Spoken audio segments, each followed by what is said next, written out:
Your ears do not deceive you. You have just entered the Cryptid Creator Corner, brought to you by your friends at Comic Book Yeti. So without further ado, let's get on to the interview. Hey everyone, this is... Hi, Byron. Who is this? I'm your fairy godmother. I have a fairy godmother? Of course you do. I'm 50 years old. Why haven't you shown up before? I appear when I'm needed. And I didn't need you in all these years? Do you want my help or not? Sure. Exactly. I was just about to pitch our Patreon. Why would I need help with that? Because you're an idiot sometimes. That's hurtful. What were you going to put on there? We do comic stuff, so something along those lines? And this is why I'm here. You do know what people put on Patreon most of the time, right? Honestly, no. People need something a little bit spicy to entice them to support you. Nobody wants to see me shirtless. I doubt that's true. You are in pretty good shape considering your age. Thank you. Let's see. A little spicy. I've been bugging Jimmy to figure out what he's going to do. I know lately he's been playing around with his all the time. He loves to take it out and show it off. There's even a specific TikTok channel now. How's that sound? Not a bad start. People like Jimmy. What else you got? I told a story recently about being in a strip club with some of the Four Horsemen when I was working for WCW back in the day. I picked up an infection on my... Woo! From the experience, I hate strip clubs. Is that better? Getting there, but maybe spicy shouldn't include infections you get in strip clubs. That's not sexy. We'll workshop it. Like I need more meetings. At least tell them where to find it while we figure this out. Mother Goddess, help this poor man. You can find us on Patreon at Cryptid Creator Corner Pod. I'll put it in the show notes. Anything else you'd like to remind me that I'm bad at? How much time do you have? Why do you look like Rosario Dawson anyway? I appear the way you want me to look. Okay, that's disturbing. Wait, have you been showing up in my dreams? I'll never tell. And we're done here. Y'all, Jimmy, the Chaos Goblin, strikes again. I should have known better than to mention I was working on my DC Universe meets Ravenloft hybrid D&D campaign on social media. My bad. He goes and tags a bunch of comics creators we know, and now I have to get it in gear and whip this campaign into shape so we can start playing. Another friend chimes in, "Are you going to make maps?"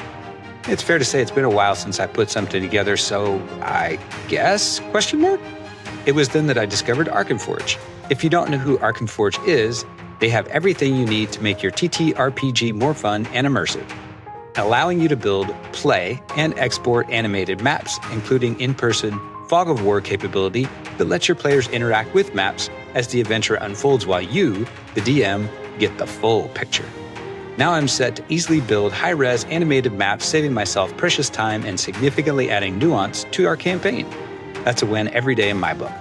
Check them out at arkenforge.com and use the discount code YETI5 to get $5 off. I'll drop a link in the show notes for you, and big thanks to Arkenforge for partnering with our show. I think I'm going to make Jimmy play a Goblin Warlock just to get even. Hello, and welcome to Comic Book Yeti's Cryptid Creator Corner. I'm one of your hosts, Jimmy Gasparro, and I have a fantastic guest. I think this is their first time on the podcast. We met in person at Baltimore Comic-Con and have kind of been, on social media in the same circles for quite some time. I'm a huge fan of their writing books, like the Tomb of the White Horse, Tomb of the Red Horse, and the most recent was Tomb of the Black Horse. And they are here today to talk about Mongoose, which is a wonderful black and white art book. The artist is Joseph Mondrick, and we're going to hear all about it today from our guest, Ian Mondrick. Ian, welcome to the podcast. Jimmy, how you doing? I'm doing very well. Thank you so much for joining me. I was delighted to run into you in Baltimore, and I'm so glad that we're able to do this and have you on the podcast.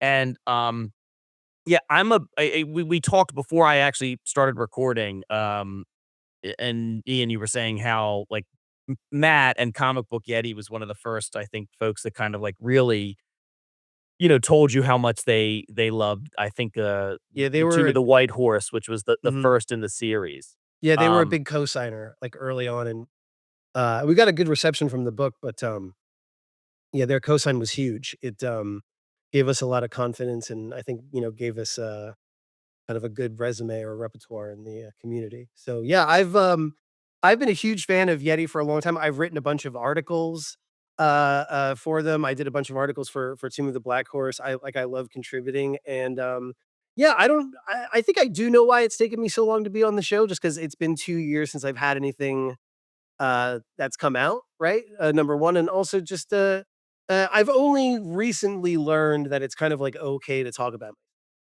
right? I've always been kind of, like, nobody wants to hear my stuff, right? Like, nobody it's just another boring story or whatever. But, one of the things I think that kind of it just recently kind of pulled the veil back was the response to this book. Like, uh I was kind of on the fence about what the response to this would be, like, the one thing I didn't want anyone to think it was, which what it obviously isn't, which is like, just an attempt to get, grab money or anything like that. It was Oh, yeah. right. It was meant as like it's meant as a heartfelt kind of like a memory of my father, who passed away from multiple sclerosis in 2020.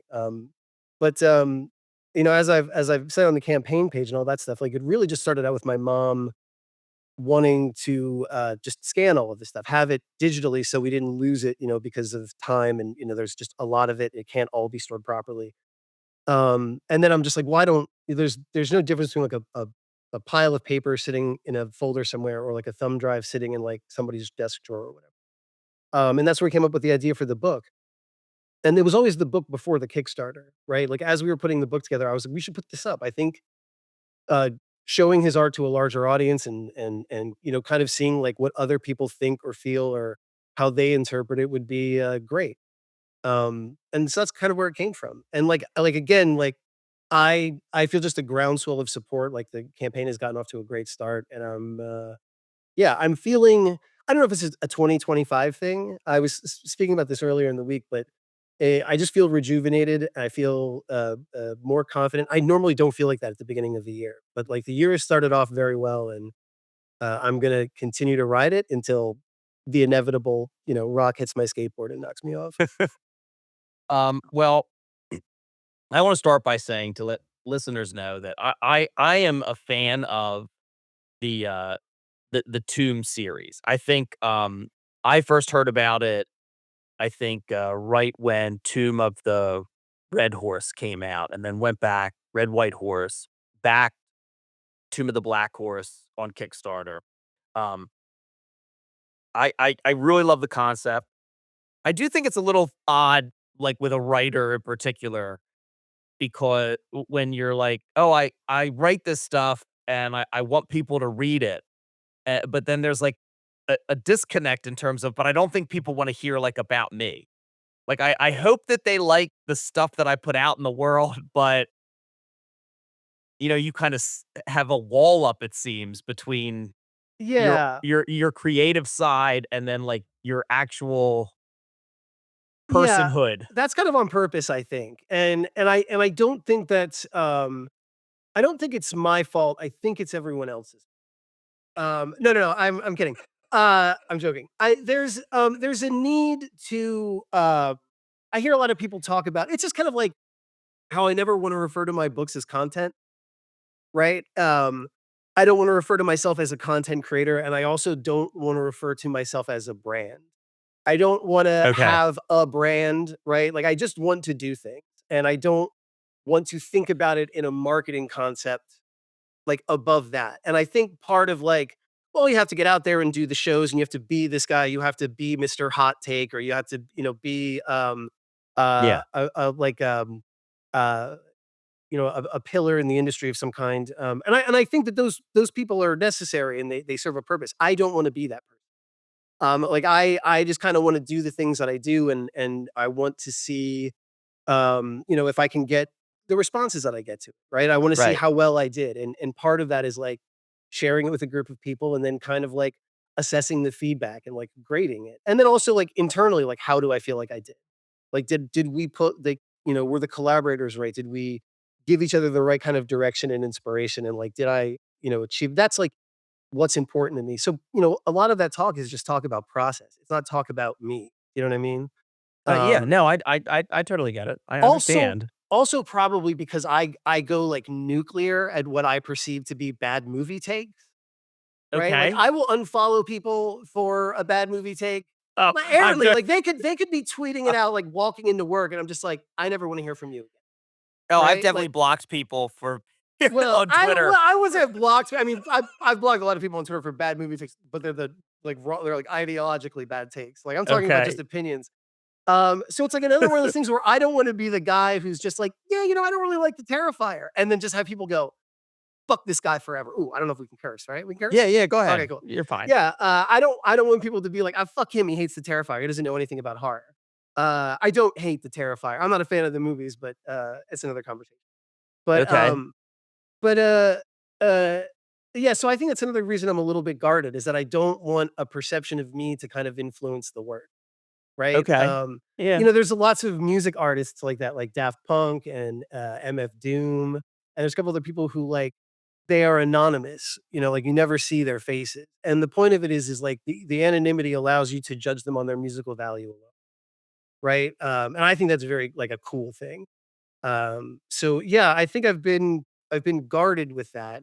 But then I've also realized like everything's about balance and like not talking about yourself at all is not really viable when you're marketing books on Kickstarter.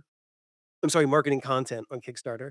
And and then also like when you do talk about yourself, you don't have to constantly like either pretend to be a person or like I guess you talk about yourself to a degree that is excessive.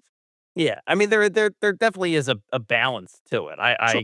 I agree. But it is hard because I feel like with this, the age of social media that we're in, and I've said this before because I have, whenever there's a conversation about, marketing books and especially when you're crowdfunding and like you kind of have to be your own best advocate and you have to be out there and sometimes like if you can't sell somebody on, like, the pitch or the get them right away, like, sometimes if people like you or if they find you interesting or find some of your ideas interesting, like, they might back your book or they might wanna pick up a copy of it, and, like, so there is kind of, like, there is a dance that you have to do to find the balance in terms of how much are you willing to put yourself out there without it just all being about you, and how much do you just let the work speak for itself.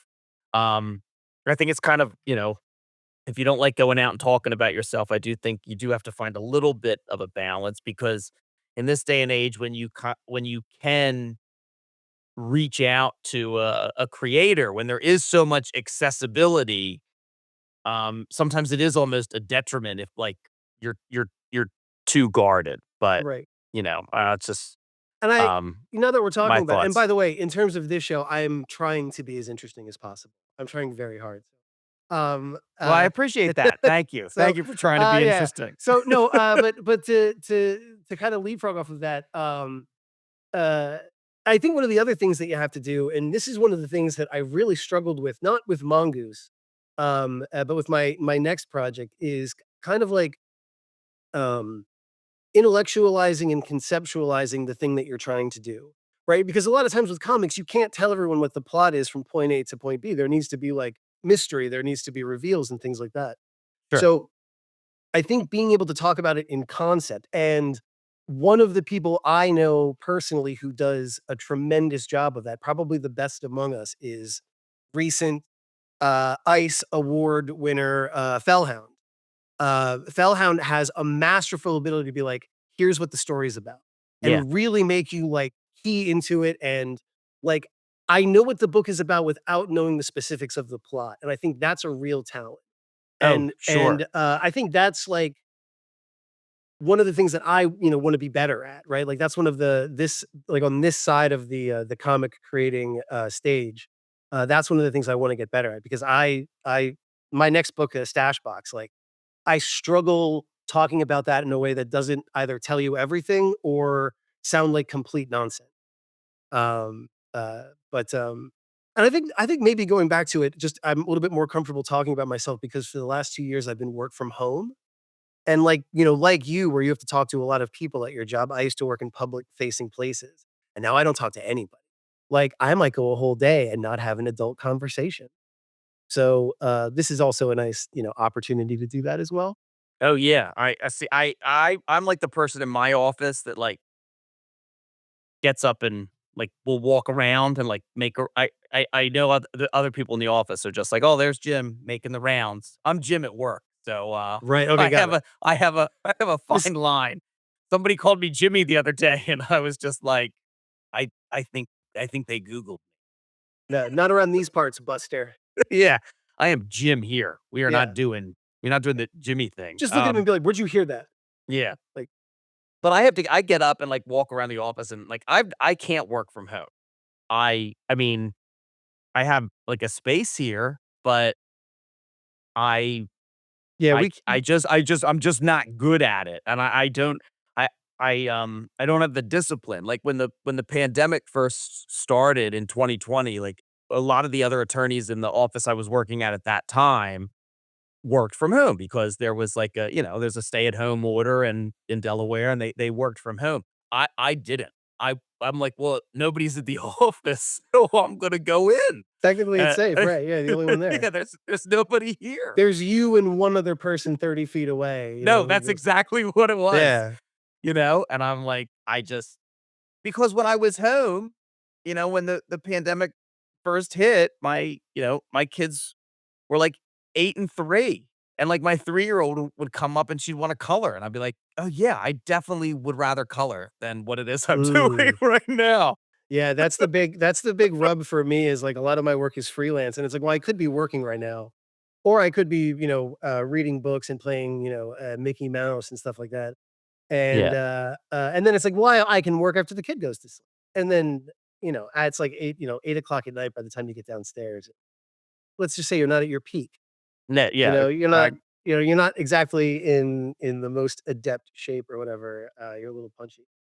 So, yeah, it's difficult, man, it's a real grind, but, yeah, I don't know, I'm doing okay with it, I'm doing okay not being as, like, publicly out facing, or whatever, I definitely get more time to, like, watch, which has been really good, like, I'm a very much, like, input-output guy, okay. right? Like, I have, like, a tank, and that tank runs dry after a while, and I have to, like, watch a bunch of stuff and, like, collect a bunch of inspiration, not necessarily in terms of, like, specifics, but just kind of like, "Oh, Yeah, that was a you gotta great movie," like, you gotta replenish the well. right, and, so I've been able to do that, and man, I tell you what, like, it's been great for me watching movies and TV shows, because 'cause I've kind of, disassociated from, like, a lot of my political channels and things like that, like, Okay. no need to watch that stuff for the time being, it's a little too painful, so yeah, like I'm at the penultimate episode of 9 seasons of Night Court. It's just great.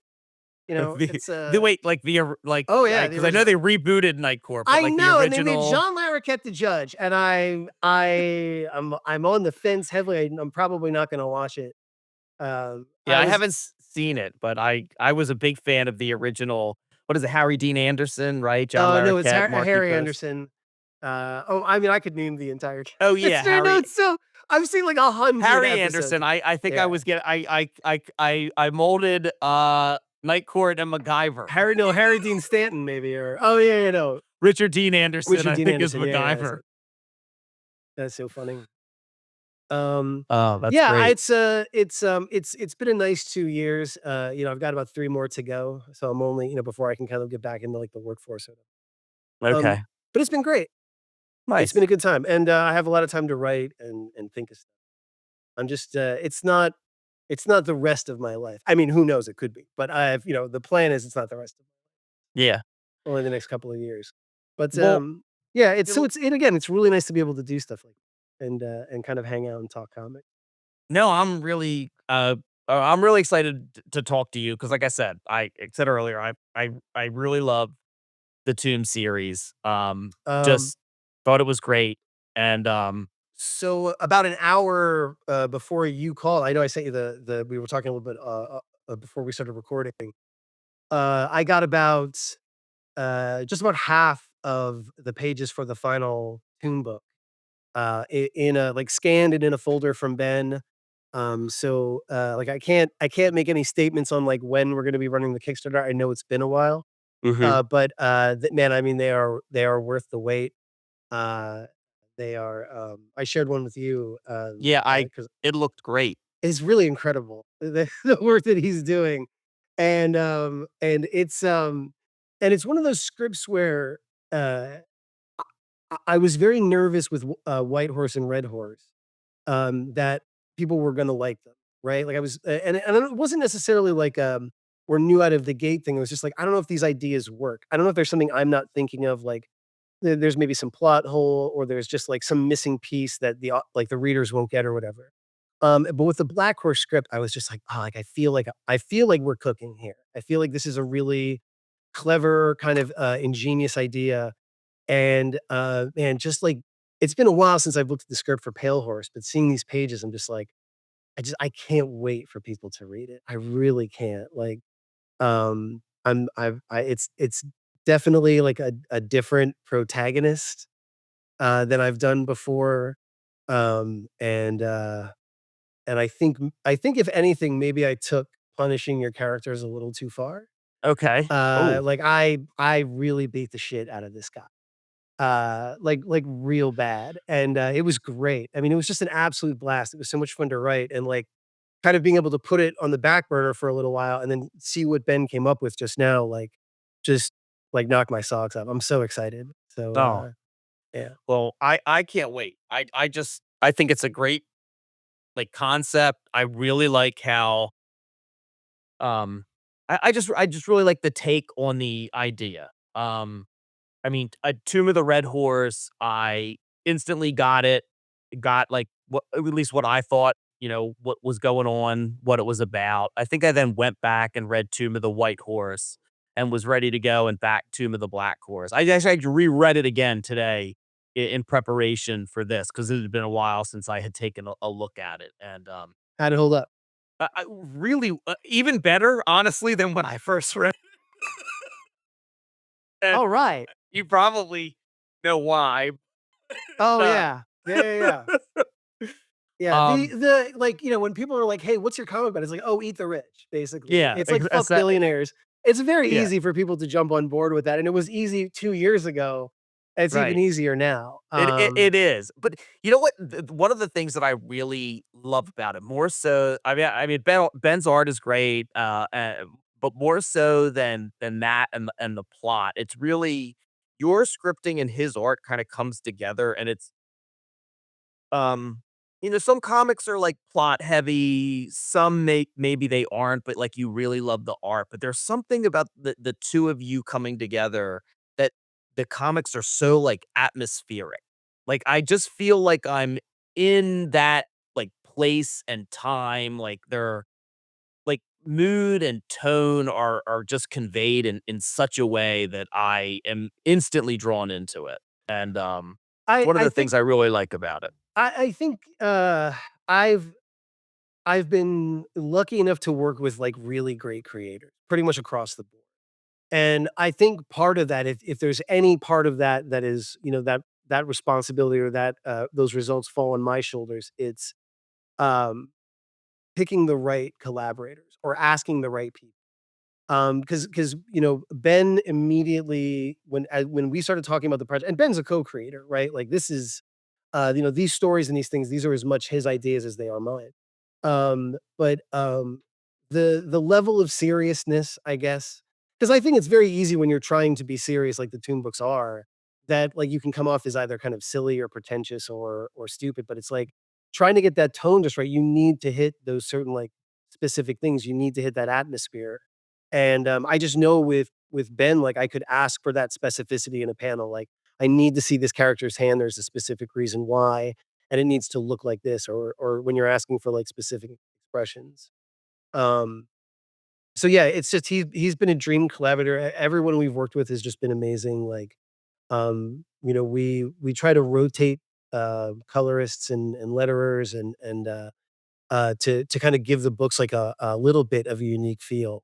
But we've really hit on with Black Horse, we really hit on something with Shan on colors. They're just amazing, and Rob Jones on letters Yeah, was just I'm a big fan of Rob's lettering. yeah, yeah. So am I, man. I mean, I'm a huge fan. So yeah, I don't know. Like, we'll see. Like, I can't say anything other than I've seen about half of the book from Ben, and it is absolutely breathtaking.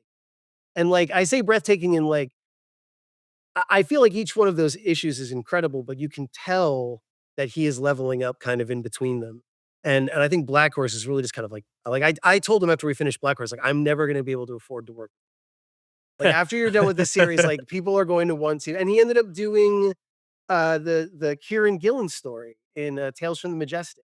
And I'm like, this is what Oh, I'm yeah. talking about. I'm like, these guys are working with you. I'm like, you're gone. You're never gonna, like I'll be getting emails from San Diego Comic-Con when you're doing signings. And I mean, more power to him. But that all of that is to say that looking at those pages from Pale Horse, it's just like I didn't know he could get better, right? Like I was just like, you're at the peak of your powers, and there was another peak obscured by fog. I could not see, but yeah, he's tremendous. He's absolutely one of the best. And yeah, like I said, hopefully I'll have more to announce, this year. But yeah, it's going to be worth everyone's wait. It's really good. Yeah, Um, listeners, yeah, you have to if you're not familiar with the series, I'll put a link in the show notes so you can follow Ian on, social media, but just they're all for sale digitally on my website too. okay, I good. think they're all like $5 or something. I don't charge a lot for them. Yeah, they're worth it. It's such a great series. Thank you so much. Yeah, I'm a big fan. Speaking of all that, specific collaboration and finding the right collaborator, Yeah. my next project is called Stashbot. And it's with a guy I've been working with recently, Frederick Hornung, who's done probably a bunch of covers you've seen for like Long Dark Winter. He's been in a bunch of anthologies. He does his own webcomic, Seconds to Midnight. And like, again, it is just one of those things where me and him immediately got on. Like, he really likes my writing. I absolutely adore his artwork. And more so than that, like, his style of art specifically fits what I'm trying to do with this story. Oh, Right? nice. It's not the same tone as, the Toon books. It's not the same type of horror. I guess it's cosmic horror to that degree, but, it's a different kind of setup. It's still a one shot. It's still kind of a self-contained story, but, yeah, it's just been really nice. And I also think that's another reason, like, I'm not very prolific with comics because it's very important to get it right. You know what I mean? I never wanna work with someone who's just kind of like, "Yeah, I don't know, some guy paid me to do his." Right. Right? Like, I want them to be invested, and that's why, like, most of the people I work with end up being co-creators and not, like, writer artists. Yeah. You know what I mean?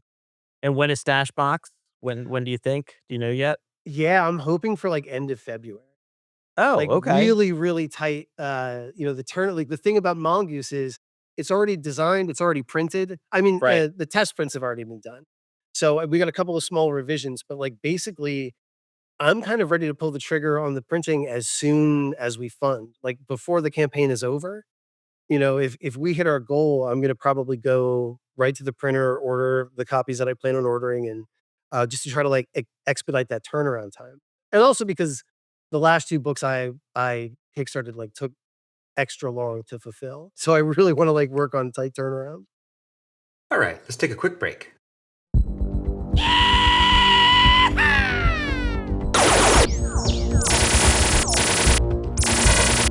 After a string of unexplained disappearances in the southern parts of the United States, retired detective Clint searches for his white trash brother.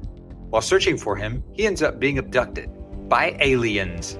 He is now in the arena for Big Guns, Stupid Rednecks, an Intergalactic Cable's newest hit show, which puts him and other humans in laser gun gladiatorial combat, and his brother is the reigning champion with 27 kills. That's the premise for a new book from Band of Bards, Big Guns, Stupid Rednecks. I got a chance to see an advanced preview of this book, and being from the South, honestly, I was a bit skeptical going in, but they won me over, and nothing is more powerful than an initially skeptic convert in my book. In Jimmy's words, Big Guns, Stupid Rednecks is many things, but it isn't subtle. It tells you exactly what it is up front, then it delivers with a great premise, fantastic art, and a whole mess of fun. I had a great time reading Big Guns, Stupid Rednecks, and what I thought was going to be an indictment of redneck culture quickly showed it was actually a love letter. A family mystery, brother pitted against brother, aliens, fighting for profit in a big arena. This truly has it all. Issue 1 is out already, but you can still pick up a copy on the Band of Bards website, and current issues are available via your previews or lunar order form. or just ask your LCS. Don't miss it. Let's get back to the show. I mean, we've been chatting about all these other comics, but I really want to talk about Mongoose, which I pulled the Kickstarter page up here. It's 150 pages of unconventional black and white art is what it says on the title of it. You were kind enough to send me over a PDF of Mongoose. This is your father's artwork, as you said earlier on in the podcast. He passed away in 2020. Um, and I didn't know what to expect. I mean, I had seen, just from following you on social media, and looking at the campaign a little bit, I had seen you post some things, about your dad, and didn't know what this type of book was going to be. There are a couple of things in there written by, I think, you, your mother, some other friends, and his artwork. Ian, this is phenomenal. I mean, not only did I feel like it was like a wonderful tribute, from like a son, and family to a father. His artwork is like it's so quirky is the wrong He's out word, there. but there's such a unique, like, specific style to it, and I loved it. I loved looking through it. I looked at it again today, like, at work, um, and I love paging through it. I love there's, like, an abstract section, which, um, I thought was great. I love all these little characters with, like, they have mouths and feet and, like, like, different places, but I really liked the, like, aesthetic of it. I loved how it was, like, kind of laid out and kind of peppered with these things about, your dad, about the type of person he was, a sense of humor. I guess the thing your mother wrote as to how they met was Yeah. just, like, taught like, what a wonderful, like, meet cute, Yeah, yeah, as yeah. you know, uh, um, at the Philadelphia, Navy Yard. Yeah, yeah, where, yeah, But he worked. I just thought it was like, these are things that just coulda sat and been a family thing. Like, this was something that dad did when he was working at the post office, and he'd like to doodle these types of things. I just think it's so awesome to put this together and share with people, and I don't know, I was really taken by, like, so much of it.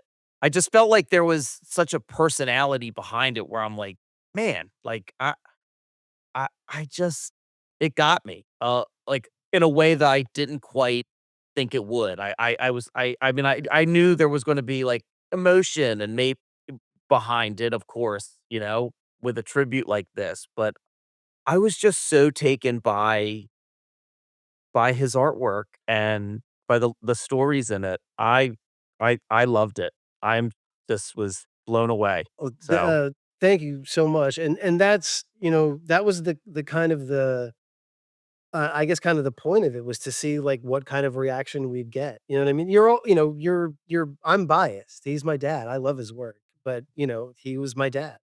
And it's really nice because most people have had, the same response, which has just been it's been overwhelmingly, emotional, to say the least, you know what I mean? It's very nice. Um, and I think also one of the things about it is that it really does it spans, like, probably 40, 50 years of his life, yeah. you And know, and and yeah. and you can And well, I you can see the difference. There's, like, a whole period of child's art where he was in school, and he had a kid on the way, and, and then, there's the whole section at the end is the post office sketches, which, those were kind of like the last things that he did before he retired, and then he would only kind of doodle after he wasn't at work anymore, and then once he was diagnosed, like, he just couldn't really draw at all. And so he just kind of stopped, but, there's just so many different periods of, like, the way that they looked, you know what I mean? He has, like, that sketch style is very, like, ink heavy, and like solid kind of confident lines. And then his pencil drawings are like incredibly detailed and very faint. And I should really give a shout out here to Jeremy Heiman, who designed the book. And like not only designed it, but after I scanned in, pieces of regular ass, like, a 5.5 by 8.5, or yeah, whatever, uh, of like copy paper that are like 30, 40 years old. Like he was able to kind of like darken some of them in, retouch them, um, and really just kind of make them look uniform and kind of show off their best assets. He was instrumental in making the book look as good as it does, and kind of like showcasing my dad's art the way it's supposed to look. Because a lot of them are kind of old and it faded. The originals aren't nearly as crisp as they look in the book. You know what I mean? But he was able to Yeah. darken them in a little bit and really bring them to life. So yeah, I mean it's great. I didn't want to go overboard. I didn't want to just make it um pictures. I wanted to throw some tributes in there, but I didn't want to like overload the book. You know what I mean? So I just we only asked a couple of people, and we kind of told them there really wasn't any requirements. You didn't have to write 500 words, like whatever you wanted to say. And so some Yeah. of them they're of varying length. But the one that was most informative to me was his buddy from the Navy, the guy that I guess was his student, I guess, or like was it his understudy or something at one point in the Yeah, what were dermatology. they in, like, a dermatology or So something? the story is, my father enlisted in the Navy in 1969 ahead of the draft, right? Because he knew he had a better chance of not seeing combat if he enrolled rather than getting drafted. And, he kind of like made the the strategic decision to go into the Navy, and then knowing that he was a reasonably smart guy, the Navy's not gonna wanna put him near guns. So he was actually I think he went to boot camp. I'm not sure if it was boot camp or if he went to Philly, the weekend that Woodstock was going on. So, like, Okay. that's, like, like, right in the Vietnam War, and he missed all of that, he never went overseas, and basically for 4 years, he worked at the Naval Hospital in Philadelphia, in a dermatology ward, like, freezing warts and taking samples of stuff and, just, helping soldiers, and, Right. he was very, very conflicted about the war. There's a piece in, there's not really any political art except for, there's a picture of, a giant bald eagle carrying away, like, a screaming and writhing Richard Nixon, Yeah. which I guess kinda tells you all you kinda need to know, Sure. about his politics at the time. So, alright, so, yeah, but I mean, it was, that was kind of the biggest insight to me, you know what I mean? I had heard a lot, like, all of the stories my parents told about each other, over their lives, but really kinda to get a glimpse into, someone who knew him in a way that I didn't really know him Yeah. was very rewarding. So I was very happy to reach out to him, and I'm very excited to, like, get him a copy of the book and, so he can see it and, hopefully enjoy it. I I mean, I do love how it's put together, especially, like, when you hit, I guess, like, 1977, when you were born, like, some of the sketches you have all seem to be very, like, father, son, or, like, kid-oriented. I think there's one with, like, a bear and a cub. There's Yeah, another yeah. one of, like, a kid in the bed with, a stuffed animal. His animal portraits, there was one in particular I think it was like a raccoon standing up looking into a trash can, which I just like was like delightful, Yeah, yeah, yeah. whimsical. And yeah, there was just something about like his style that I guess reminded me of, like mid to late 70s. There's a lot of like swirling faces and it's just Yeah, yeah, I was really taken by it, it's a you wide know? that's one of the things I think is so cool about the book is, like, seeing it all put together that way, and, like, there are probably, like, I would say maybe 40 or probably about 40 things that didn't end up in the book. Like, just sketches Okay. that were, like, you could tell they were just kind of unfinished doodles, and, he took art classes in college, so there was lots of figure drawing, so there's just, like, there'd be, like, 5 sketches of the same nude, and you're like, I don't think we need these," right? Like, Right. so, like, so there's just so much stuff, but being able to kind of compile it, and it was very hard, like, because we really can't do chronologically because some of the stuff just we didn't have any idea exactly when it was done. So kind of like grouping it up really kind of just allowed me to see like all the kind of different phases that he went through as an artist and kind of like, whatever kind of style he was trying to adopt or whatever he was trying to say. But I do have to say, I mean, I love a lot of the more detailed pencil pieces, but the post office sketches in the back, they're my absolute favorite. Because Yeah. those are just kind of like quick, like, from the hip, like he had an hour or 2 to do Right. something and then just like doodled them out. So they're almost kind of like rapid fire right from his subconscious or whatever. And I think like some of my favorite ones are in there for sure. Yeah. I Uh, also really like the one that he, in the book, it said he gave to a couple as like oh, the just married one. yes, but it says like married justly, doesn't it? Yeah, married just the yeah. Oh, Yeah. I don't know what it, that like seeing that I just thought was like because that's just I don't know like to put it that way. There's just something about it. Yeah. That was the one that was like that's a big piece. And it's in the the house of the people who were married justly. So I had to call the husband and ask like if I could borrow it and then tell him what it was for. And he was Yeah. like, do I need to tell you to be careful with this? And I was like, no, no, not at all. Like, I'll be very but then it's too big for a scanner. Like a lot of the post office sketches were half a sheet of paper.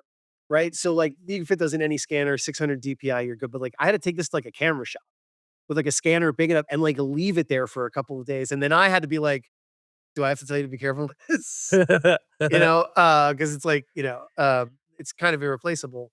Right. Um, but I dropped that was another funny thing is I dropped a whole bunch of pieces off all at once, like, all of the ones that were too big to scan, and I came back, like, a week or 2 later, and they were handing everything over to me, they're like, "These are really cool." I was like, "Oh." I was like, "Thanks." I was like, "Yeah, I'm doing a book," and but, yeah, it was, No, yeah, that's awesome. it was a very long project. Like, I've been working on this for 2 years, and it's not that it took long. I think that it was just difficult for me to, like, go through with it. You know what I mean? Because Yeah. a lot of the writing and a lot of the compiling, like, you're just spending time thinking about a loved one who passed away. And, Right. that's I think rumination is good in some degree, but obviously it's not something you wanna, like, beat yourself up with. But, it was very helpful, to me. I was talking to Frederick just today, and we were talking about therapy. And I was like, "Yeah, I think I probably should have gone to therapy." I'm a big advocate of therapy, but, the healthcare system and our insurance being what it was, it just wasn't really viable. But I think in a lot of ways, this book kind of did work as therapy. It really worked to kind of help me, keep him center in my mind and, like, the completing of this and putting it up on Kickstarter and, like, saying, like, "This is a finished project, and now I want other people to, like, partake in it." Had a Yeah. big feeling of closure, which was nice. Oh wow. Um, So I mean, I don't want to assume, but just from everything I've seen you say in this book in general, you and your father were pretty no, close. he was a bastard, let me tell you. No. Oh, well, then No, why are no, you no, he doing was great. this? No, we had a wonderful relationship. He was great. He was the person who just really pushed me to be creative. Yeah. He was my first editor. I would write, I can't show it now, I'm gonna take pictures of it later and put up on social, but, I got my first typewriter, I found it in my parents' attic. And I dusted it off and everything. I don't know if it still works yet, but it's like an electric Smith Corona. Okay. It's like all gray plastic. But he was the first person to like read the stories and be like, I really love this, but like, you know what you could do here? Or do you know like how this part doesn't really match up with this part? And then he was always very gentle in his criticism. And he also just I mentioned this in the book. He just took me to see everything. Like we I just know that went that's yeah, the one of the thing when I read that I was just oh yeah, like that's it right there. Go into go into the movies, go in, you know, to whatever and like right. talking about it and Yeah. And you that know. was the big thing is like he was the person who taught me how to deconstruct stuff. And not, like, in the way, like, where he explained how to do it, but we would go to a movie and he would be like, "Well, what about the music?" Or, "What about this character's performance?" Or, like, "I didn't like the movie, but I thought this person was great." I just saw, Smile 2. Okay. I was catching up on all of my horror movies for 2024, and I wasn't a big fan of the first one. Honestly, not a big fan of this one. The girl, the, main protagonist, absolutely tremendous. Just wonderful, you know what I mean? And I think being able to separate that stuff really kind of allows you to, like, appreciate things about art, right? Like, uh, I like hate watching stuff. I like watching stuff that I know isn't gonna be good, because a lot of the times I pull interesting stuff out of it that or visual things that I like. And then also I kind of learn like what not to do. So he just took me to see good movies, bad movies, midnight movies on like Friday and Saturday night sometimes. And just like, we went to see everything, but also he took me to like a lot of stuff that I probably shouldn't have gone to. Like, we have a little art theater in Allentown, called the 19th Street Theater, and, he was like, "Oh, there's this, little crime movie that's, opening on Friday. Do you wanna go? It's called Reservoir Dogs." And I was like, "Yeah, guys in suits, guns." I was like, "That sounds cool. Let's go." And that was like '92, so I was 15 Yeah, years yeah. old, That came right? out, yeah, 92 or 93, yeah, By the right? way, the trivia about that is to this day, I've never been in a theater where more people have walked out. Really? Yeah, about 7, 8 people walked out of Reservoir Dogs. Some guy some guy walked to the back of the theater, turned around, yelled at the screen, and then walked out. And I'm just like, "This movie is either the worst thing I've ever seen or one of the best things I'm ever gonna see." It was an incredible experience. Oh, wow. Um, yeah, That's no one had great ever to seen hear. anything like it before. But yeah, he took me to see that. Yeah. He took me to see The Fly when I was, like, 9 years old. Uh, and even That's the I right think age. That's the right age to see The Fly, isn't it? my favorite part of that is, like, I actually had to, like, walk out of the theater at one part. And I was like and I told him, I was like, "I gotta go to the bathroom, I'll be right back." Then, like, there's, like, 9-year-old me walking back and forth out in front of the theater, just, like, with my hands on my hips going, just kinda like and he comes out and he's like, "Let's go. This is too much." And I was like, "No, I wanna go back in. I wanna go back in." He's like, "I don't know if we should go back in." And I was like, "I can finish it." I'm like, I wanna go back. I Yeah. wanna finish it." Did you? Yeah, yeah, yeah. I went Yeah, back in you got and through yeah. it? Yeah, I guess it was What just like if something gross is gonna happen and I don't wanna see it, I'll just close my eyes. Yeah. Yeah, I don't know. It was an absolute blast. I look back on all that stuff so fondly. 'Cause, like, yeah, you probably shouldn't take a 9-year-old to see The Fly. But, No. like, I don't know, like, I feel like that was, like that's intrinsic to my upbringing, you know what I mean? Is that Yeah. kinda stuff. Oh, yeah, my my podcast listeners know my kids are, like, 12 and 7, and, but I wanna show they don't anything I wanna try and show them, they do not care to see, I know that. but I will suggest things at times, and, my wife's like, "You can't do that. They can't watch that." I'm like, "I saw it," and she goes, do not judge what your kids can see by what you watched at a certain age." I'm like, "Oh, fine." Yeah, But I've been a little more restrictive. I'll like he likes horror movies. I'll my 13-year-old, I'm not the 2-year-old. He's not into horror yet. yeah. But the 13-year-old, I'll let him watch, what he wants to watch up to a degree. We did take him to see, it was a small indie movie that came out this summer called Deadpool and Wolverine. Oh, And we small took indie him film. yeah, Yeah. we took him to see that, and and again, he was not the youngest kid there, which I was kinda like walking in like teens, gonna be a hard R-rated movie.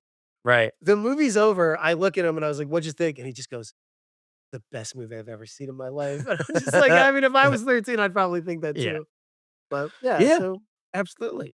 yeah. And hopefully he got some cred for, like, being a kid who got to see Deadpool and Wolverine, you know what I mean? Where Oh, absolutely. What so kind of stuff I mean, going to see that, your dad taking you to those movies and, like, talking about them and learning through it. Like, what did he just like was he somebody that just liked, to see everything good and bad like you described? Or what type of stuff, like, did he like? I'm kinda curious just, like, seeing his art and hearing or reading the things that other folks have said about him. Like, what was he into, in terms of the movies? he, he was a bit of an Anglophile, like, he loved Monty Python. So there was a lot of British stuff, a lot of British comedy. I remember going to see Nuns on the Run, twice, Yeah. which is like an Eric Idle, Robbie Robbie Coltrane. Coltrane. Right, yeah, yeah. Yeah. Dude, if you know Nuns on the Run, I don't know, you know. But I Big remember going to Nuns on the Run fan. yeah, he was well, I mean, I don't say big, but, like, we did go to see it, I think, twice. The I do No, I was remember saying I'm a big Nuns on oh, the you're a Run big fan. yeah, okay, gotcha. Why wouldn't you be? It's a tremendous film. Yeah. Um, I do remember one of my clear memories was, uh, we went to see Spaceballs on, like, a Saturday at a matinee and, like, just, like, died laughing and, like, pestered my mother. We came back and we're like, "You have to see it, it's so funny." Took her back the same night to see it again. And then like we were right. Like she was cackling the whole way through and everything. And it was just like, see, we like the whole time we're just like we're laughing. We're like, we told you it was hilarious. But he was a pretty big fan. There is the one movie he wouldn't take me to see. He refused. He was not a Bruce Willis fan. Okay. He had this unnatural, like, just hatred for Bruce Willis. And, so he refused to take me to Die Hard. Like, we saw so many bad movies. Like, we saw Mel Gibson and Goldie Hawn in Bird on a Wire, right? Like, Uh, we saw, I like my grandfather took me to see Bird on a Wire down in Seminole, Florida at the right. Dollar Movie. Right. We sat through Jean-Claude Van Damme in The Hard Target. This man took me to see 3 Steven Seagal movies. Yet Bruce Willis in an action movie? No, thank you.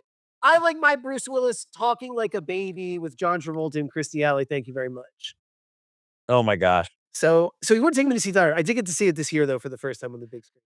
And I don't know if I you mean, know you this. had seen it before, I've right? seen it a bunch, but I never saw it like Okay. on a movie Yeah. screen before. And I will say, boy, that helicopter scene where they blow up the roof, like, I've seen that a million times, but, like, watching it on a, like, movie screen, and it was like Yeah. it was a restoration too, so it was beautiful. Oh, I was awesome. like,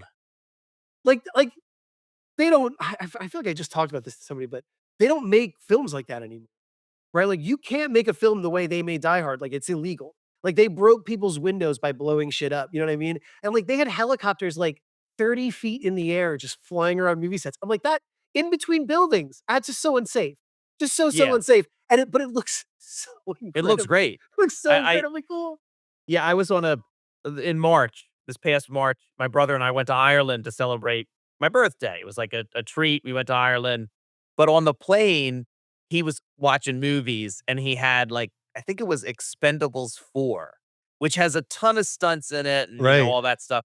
But it looked like everything was on a green screen. Like I wasn't paying too much attention, but every time I looked over, it looked like it was just like Jason Statham standing on a thing and a green screen behind him. And I was just like, "Yeah, I mean, I wanna, give me Die Hard." Bruce Willis looks like he's really jumping off that roof with that Yeah. fire hose attached to him. And if you don't have Die Hard, I'll take Die Hard with a Vengeance, Okay. right? It's You an acceptable follow-up, I believe. I like Um, the yeah, I like that. I like it. but his influences were all over the place. He was very much like a classic rock guy. So there was all like that psychedelic stuff from the '60s, he was a fan of, a big Beatles fan, big Zeppelin fan.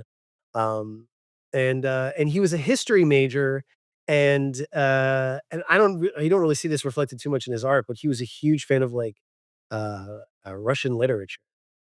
Okay. Like, just, like, constantly, like, Nabokov and, Tolstoy and, like, just, read a lot of Chekhov, made me read a bunch of short Chekhov stories.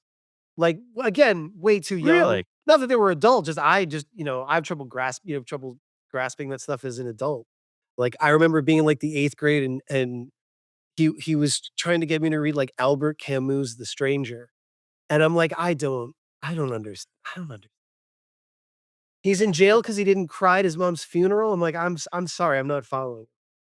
Oh, Um, wow, 8th grade. Yeah, that's a it's a little little young young, for I think, Camus. yeah. He's like, "You can handle it. You went to see The Fly. You're gonna be fine." Yeah. So it's like I can say I really can't say that I've read any of that stuff because, like, I have this my Right. tiny brain couldn't figure it out back then. But, it did give me an appreciation for a lot of that stuff, and I think a big thing for him was, like, there wasn't really any sort of drive or there wasn't any kind of goal with with his artwork. Like, this is obviously, like, pre-monetization of all of our hobbies and spare time and stuff like that, and he was Right. just doing it to do it. So it was kind of just like there was no pressure to do anything a specific way. He wasn't trying to get likes or engagement. It was just, "I'll just start drawing a thing, and whatever it becomes, and whenever it's done, and I'll just do another one the next day." And Yeah. I really, really kind of like that, right? Like, I have so many ideas that I just kind of stick into a folder because I like the idea very much, but, like, is it gonna make a comic book that's gonna be compelling, that are people really gonna wanna read, you know? Um, so it's like, there's a lot of, like, the why that we do things. Right. I always like talking to Jared Lujan about this because he's the philosophy guy and he knows more than me. And every time I talk to him, I learn something. But yeah, yeah, the why of we do things, and I was always kind of, I think, maybe not impressed by that, but just a little enamored of like not being driven to do something, just like kind of just doing it because you like Right. doing it. Did And did he ever have aspirations of doing something with it, or was it just that a creative outlet that he just liked to have? I think, the way my mom tells the story was that, he received a bunch of like feedback from a commercial art teacher that was just kind of Okay. like, "You can't draw like this. Like, you have to do it a certain way or you're never gonna get hired anywhere." And she said he really kind of internalized that. I've never heard him tell this story, but she said after that, he just kind of, like, never really made it the forefront. It always just kind of became, like, something that he did in the background. Um, but I think that's again, I think that's kind of great, right? Like it is there does seem like there's an intense pressure to kind of judge or grade everything we do by the response it gets or how we can monetize it or Oh, yeah, especially now. I right, mean, right. And I just kind of feel like, I'm not out to prove anything other than like that this was a compelling story and it was worth your time and your money. Like that's the only thing that I'm out to prove. So like, you know, um if everything went right this year and I were to run like 3 Kickstarters this year, like, the chamber's kind of empty, right? Like, I have a bunch of ideas and stuff that I'm working on, but, like, it's just that thing where none of them seem good enough yet to pursue. Like, they need more time to cook in, like, the back of my head or whatever. So it's just like if I don't know, if, like, nothing happens the next year or the year after that, or if we don't talk again until, 2028, like, that's why. You know what I mean? Because 'Cause I'm not just like, "Oh, they're gonna forget who I am. I gotta get back out there." And it's just like, right. You gotta keep your brand going. yeah, yes, exactly. I gotta keep my brand going so people keep purchasing my content. Right. Um, yeah, so I think maybe I take a little bit of that from him, and that's probably also goes why, like, I'm not great at the marketing side of things, because, like, again, I don't, uh, I don't think about it nearly as much as I should. Well, I mean, it's hard. I certainly get that, but I don't know. I mean, when I saw you in Baltimore, I was like, "Yeah, come on the podcast. Let's talk about Yeah, it." I mean, I think I like the work you've done. I'm interested to talk to you, and that's why I do this podcast. Like, Byron, will tell me like download numbers and things like that. I don't pay attention to it.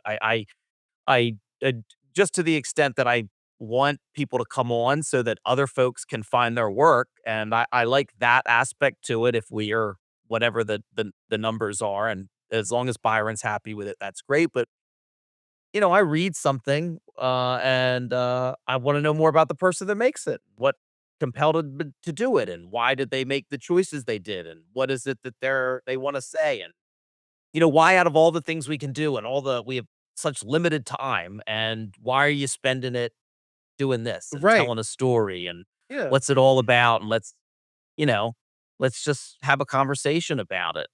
That's one of the things I like most about the community is, like, backing a book, reading it, and then immediately, like, going and talking to that creator.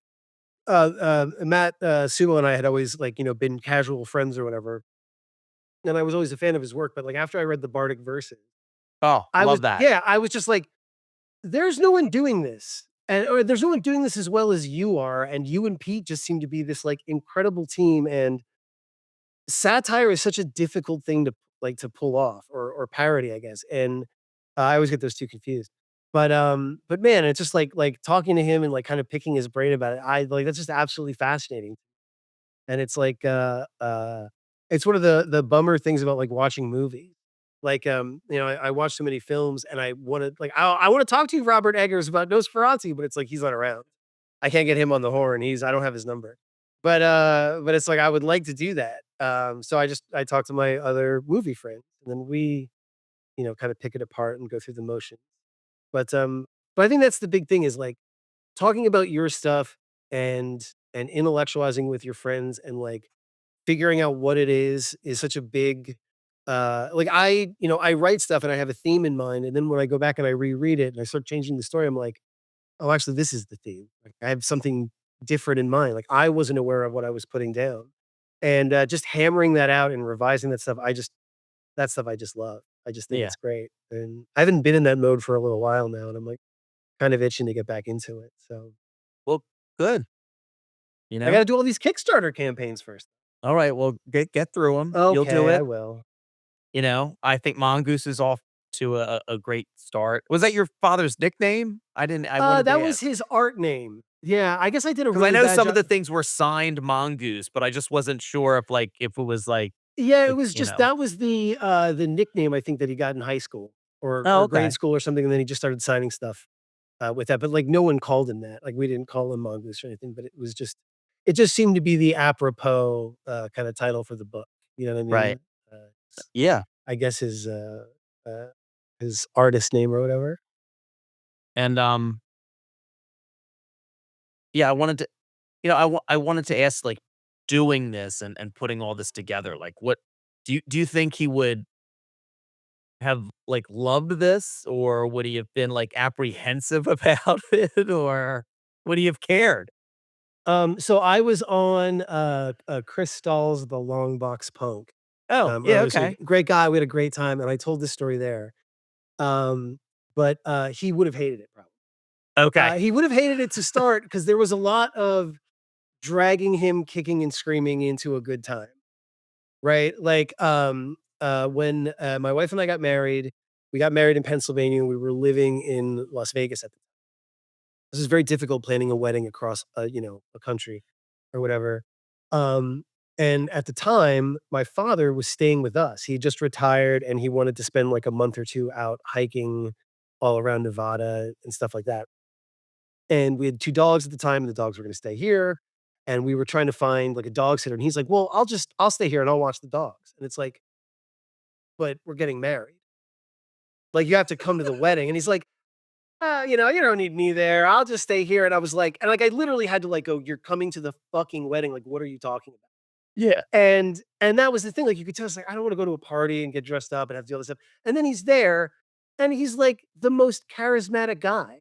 He's, kissing hands and shaking babies, and, like, he's making people laugh, and he's having a great time, and then afterwards, he's like, "Hey, I'm sorry I made you come." And he's like, "Oh, no, I had a great time." He's like, "It was so great to see you. I feel like an idiot for not." So I think that would be the case. I think he would just be like, "I don't think you should do this. No one wants to see my art." And then I think once he saw, the response to it, I think he would have been, flattered and maybe even felt a little foolish for being resistant in the first place. At least that's the story that I'm gonna go with. Right. But, It's a nice story. I mean, it's a right, good yeah, story, you yeah. know? Well, yeah, thankfully, he can't argue it with me. So, yeah, I mean, we're you and I are pretty similar in age, and I just because you're doing this book, and I was thinking about this today, and if it's true for you that uh, unintentionally for me, not being married, having 2 kids, I find myself saying and doing so many things like oh, just yeah, like my dad, yeah. and I mean, um my parents don't live too far from me, and I still see my dad fairly often, but things that I never thought in a million years that I would say or do or mannerisms, like, that I get called out by my wife and kids all the time, like, "That's just like you sound just like Pop Pop." I mean, is that just Yeah. are you finding yourself, uh, doing that as Yeah, well, especially with having 2 kids? yeah, having a 13-year-old boy, yeah, I do, I do find myself doing a bunch of that stuff. My wife has called it out once or twice. Like, "You sound like your dad right now." And I'll be like, "Oh, yeah, you're right, I do sound like my dad."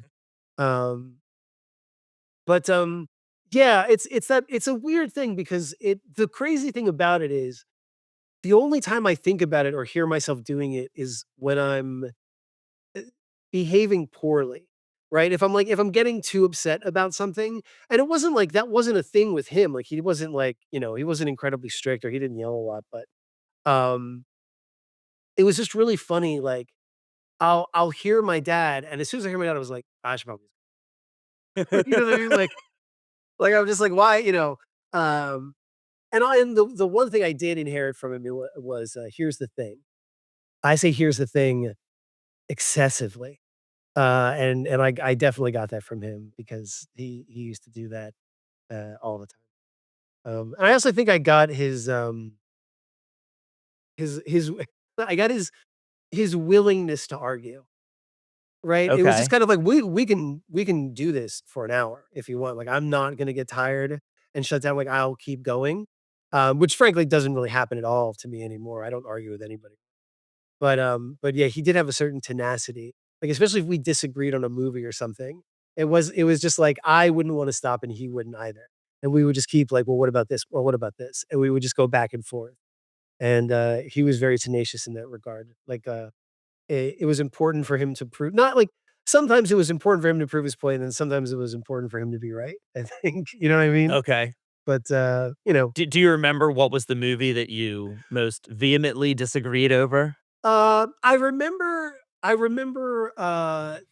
2 arguments, not arguments, but really good discussions. These weren't vehement disagreements. I probably one of Okay. the vehement was like, I wanted to fucking see Die Hard.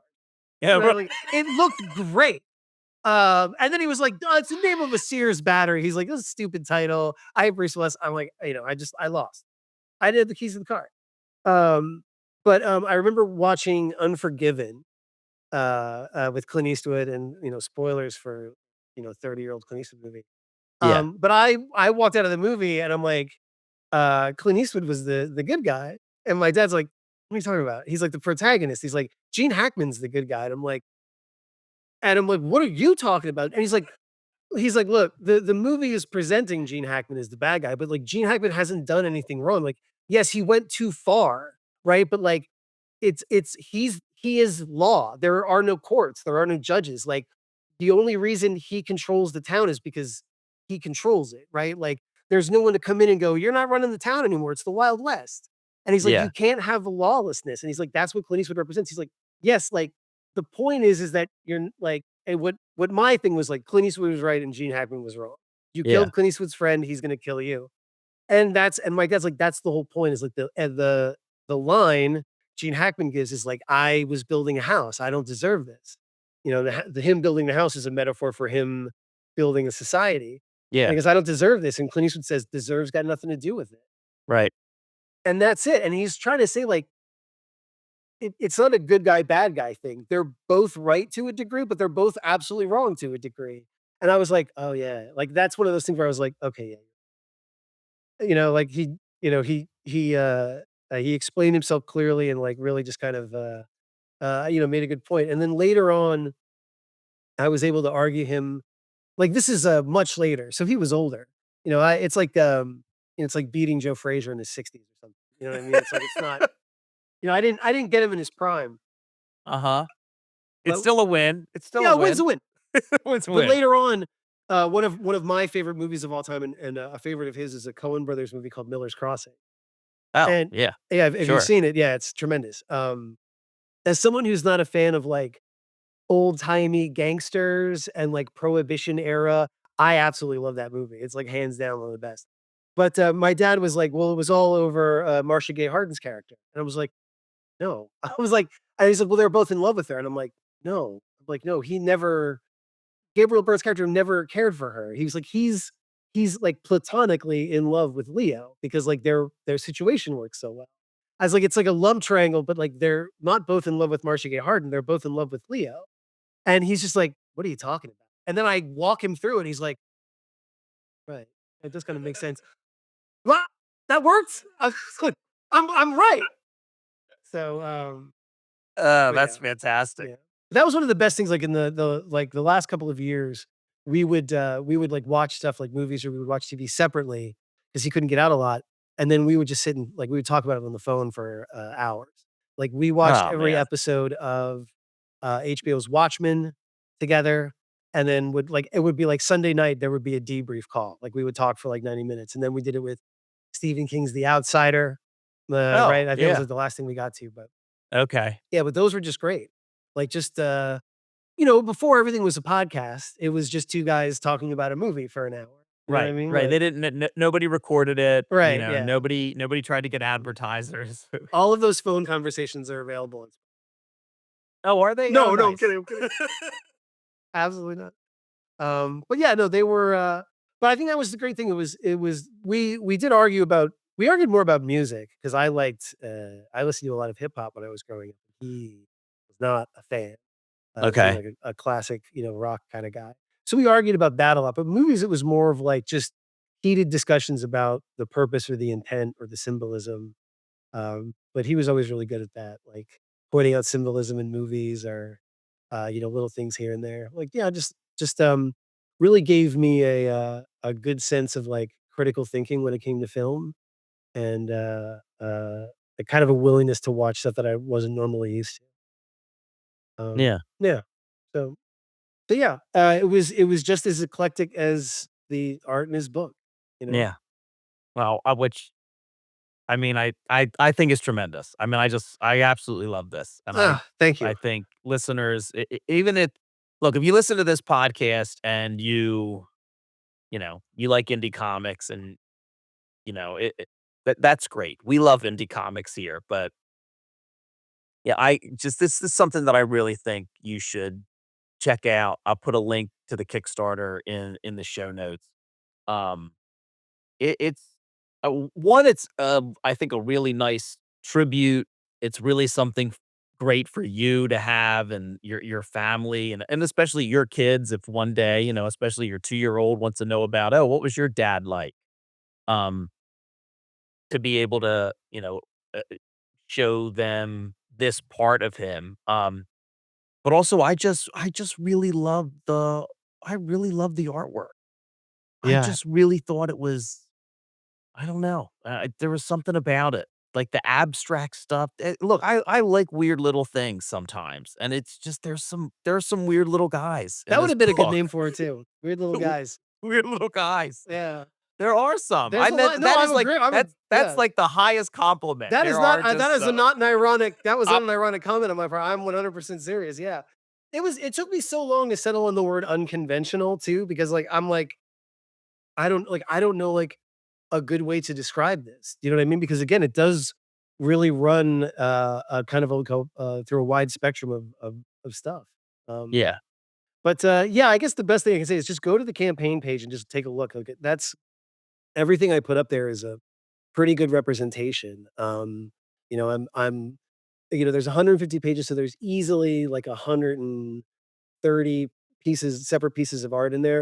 And I'm trying to like play my cards a little close to my chest. I think I've only put like 11 or 12 out for, they're either the rewards or they're, just promo images that I've used. But I'm trying to keep a lid on like a lot of it. But I'll probably release a couple of more in the next week.